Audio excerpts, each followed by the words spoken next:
News out is that Donald Trump wishes to slap BRICS countries with a 10% additional tariff. It's important to understand what's actually going on here. All the BRICS leaders are currently in Rio, and during their sitting, they issued a joint statement decrying attacks on Iran and the recent tariffs, which have been issued by Donald Trump. Now, the US has threatened South Africa with tariffs specifically in export-reliant industries, which are putting employment and investment at risk.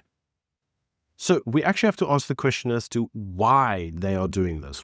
Well, the BRICS Declaration, as it's being called, marks the first unified geopolitical stance pushing back on Western military and economic actions.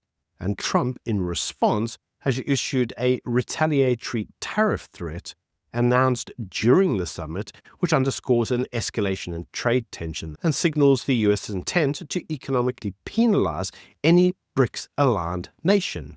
The reason for this is because BRICS aims to assert a multipolar global order, and the US, under Donald Trump, views this as a direct challenge to the dollar supremacy and is responding with economic leverages, namely tariffs.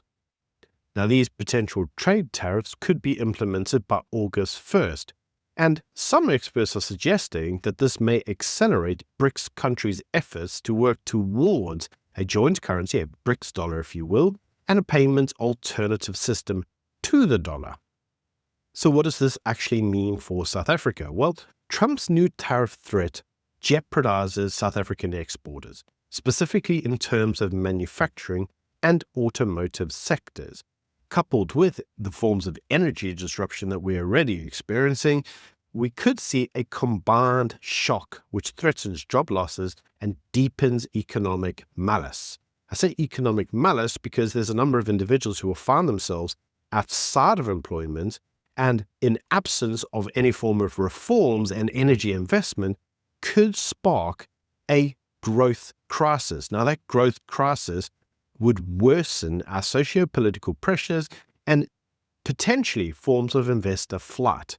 So what does that actually mean for us? It means that money leaves the country, we have social unrest with more peaceful protests, and this may lead to political destabilization, which would be highly negative given that we are on the run-up to an election. But these are just my views. Let me know what you think in the comments.